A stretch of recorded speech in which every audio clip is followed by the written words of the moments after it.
हरे कृष्णा।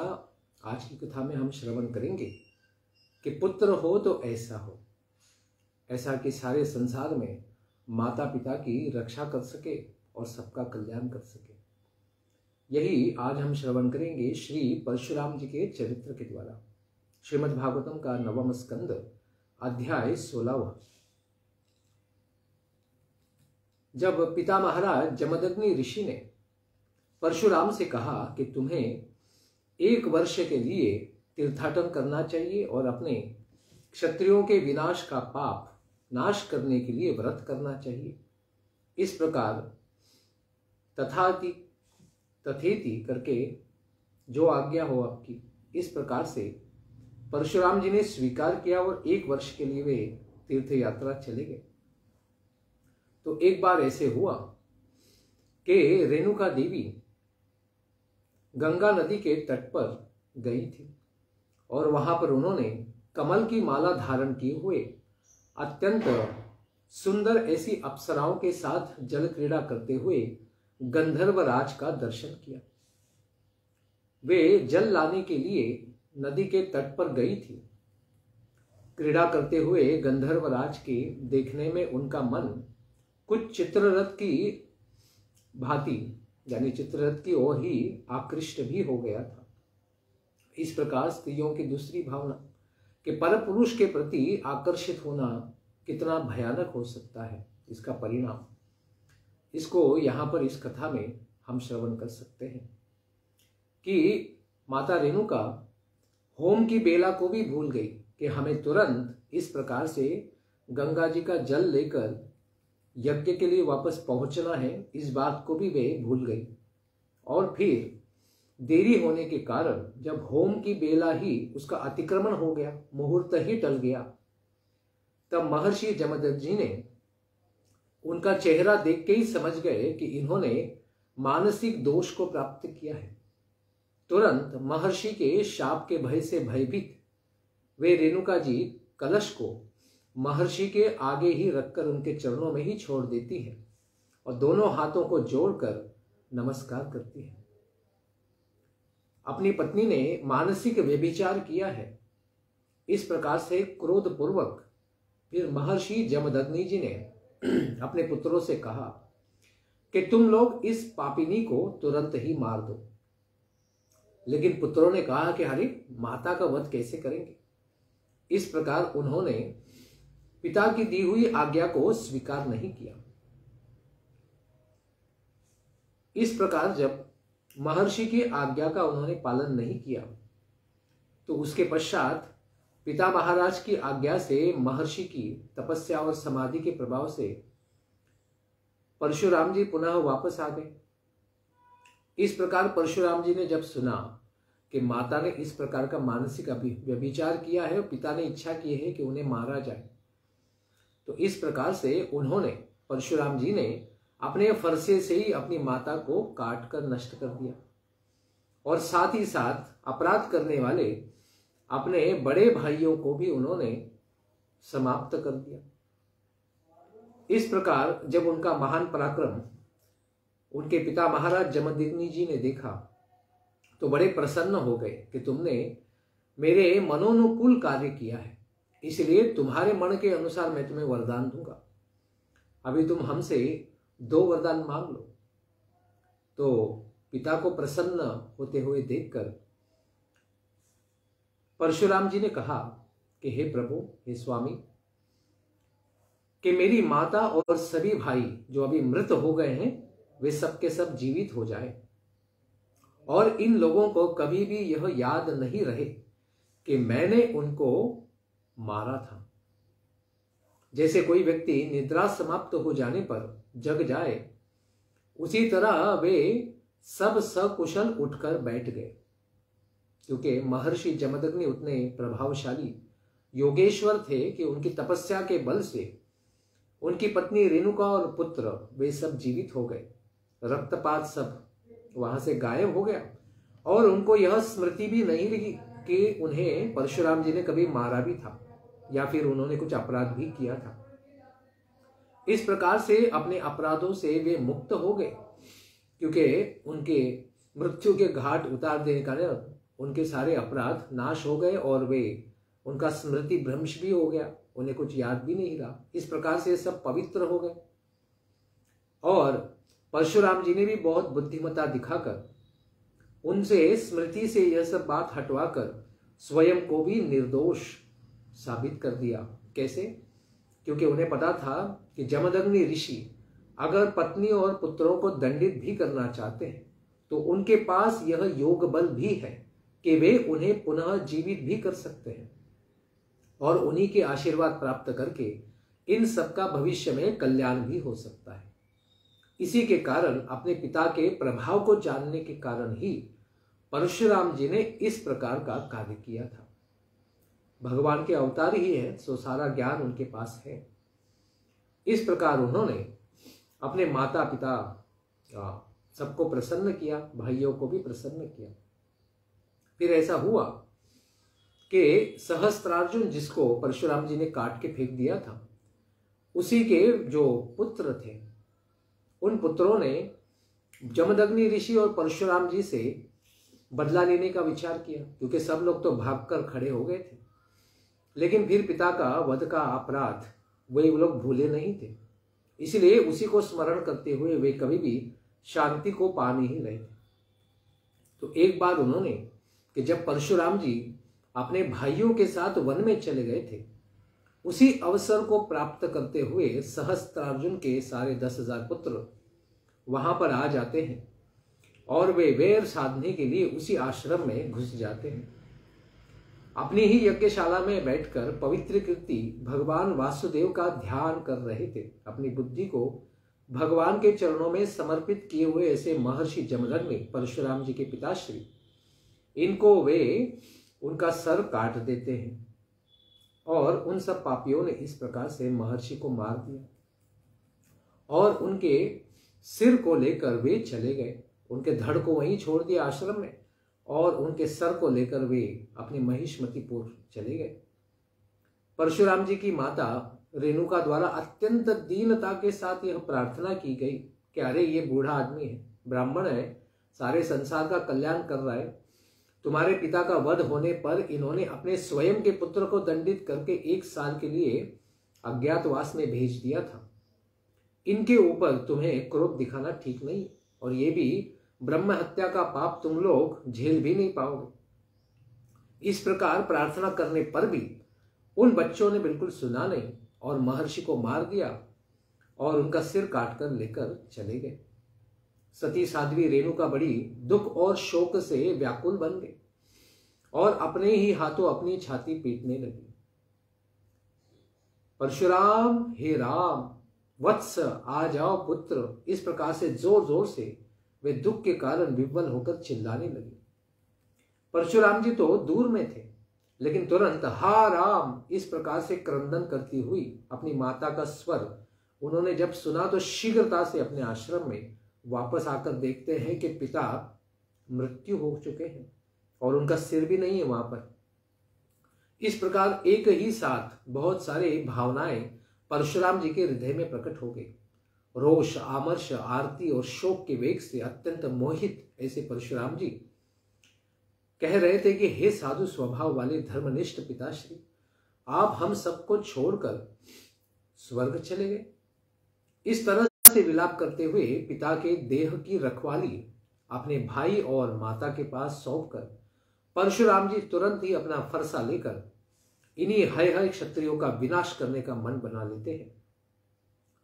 परीक्षित, परशुराम जी ब्राह्मण की हत्या करने के कारण जिसका ऐश्वर्य पहले से ही नष्ट हो चुका है, ऐसे माहिष्मती नगरी के मध्य में उन सब अर्जुन के पुत्रों को, सहस्त्रार्जुन के सारे पुत्रों को तुरंत ही आक्रमण करके अपने तीक्ष्ण ऐसे फरसे के द्वारा सबके सिर काट देते हैं और सबके सिर उसी नगरी के बीच में एक चौराहे में रख देते हैं, जिससे एक महान पर्वत ही तैयार हो गया, क्योंकि सारे 10,000 पुत्रों का सिर उन्होंने काट दिया था।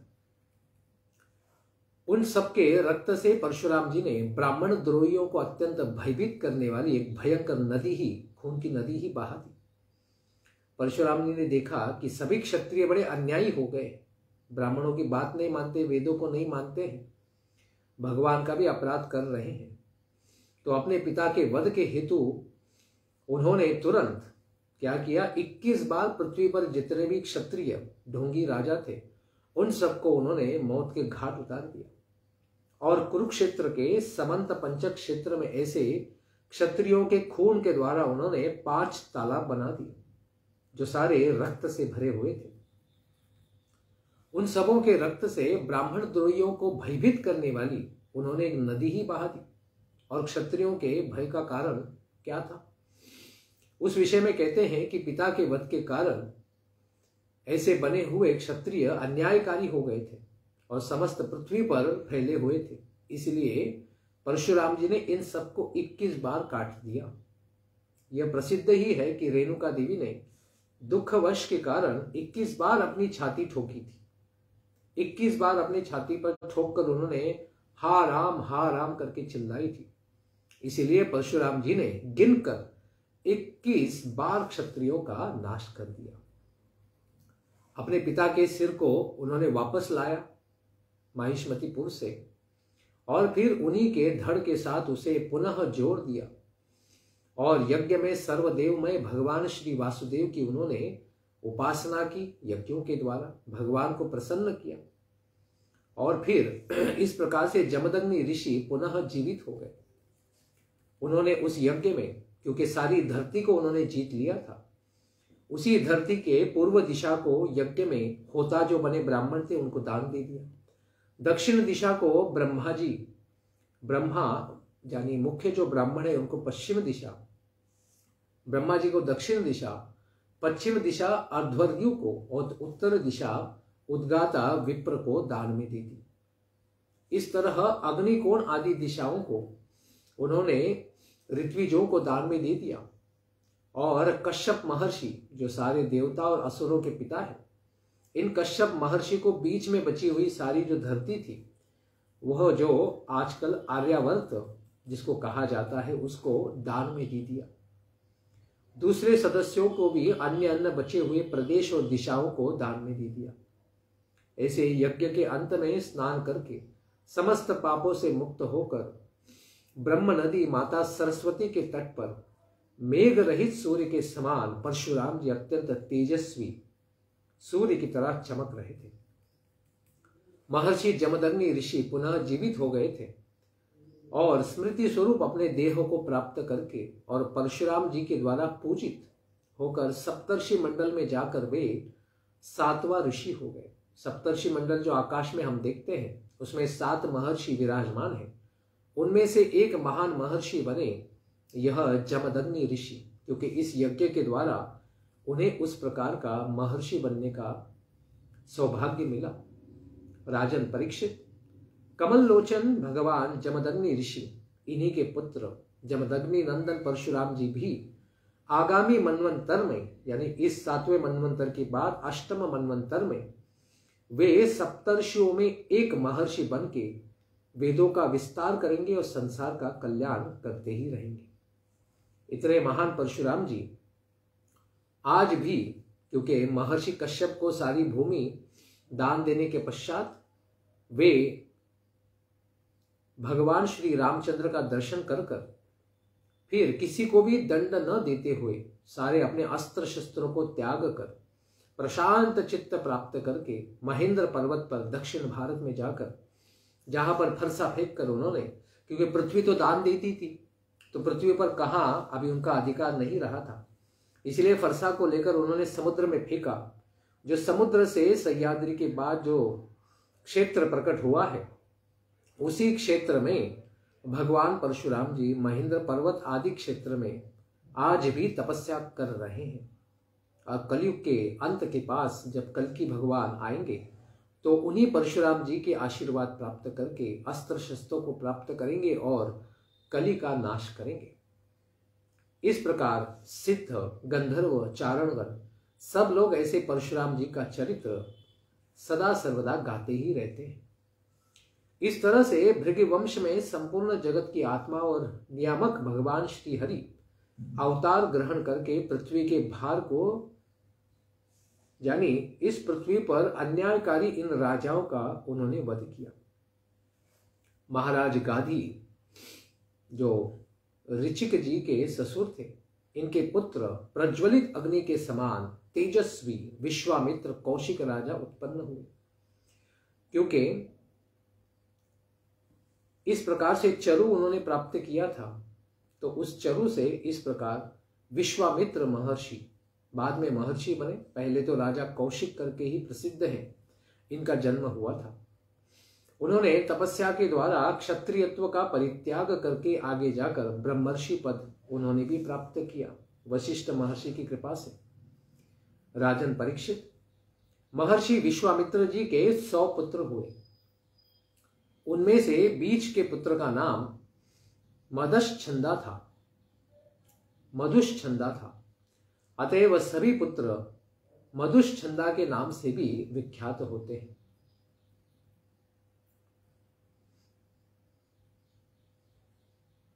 सबसे बीच वाला पुत्र यह मदुश्छंद था। 50 छोटे 50 बड़े भाई। इस प्रकार भृगुवंश देवरात आदिगर्त की कथा से इनका संबंध आता है। क्योंकि भृगुवंश में उत्पन्न देवरात, जो हमने पीछे कथा श्रवण की है कि महाराज हरिश्चंद्र ने वरुण जी के प्रसन्नता के लिए उन्हीं से प्राप्त जो बालक पुत्र था रोहित, उसका बलि देने का अभिप्राय रखा था, संकल्प रखा था। लेकिन उसको टालने के लिए फिर वहां पर रोहित ने इंद्र देवता के आदेश पर अजिगर्त के पुत्र देवरात को, जो भृगुवंश से प्राप्त ब्राह्मण पुत्र था जिसका नाम था शुनशेप, इसी को यज्ञ पशु बनाकर उधर देवताओं के सामने रख दिया था।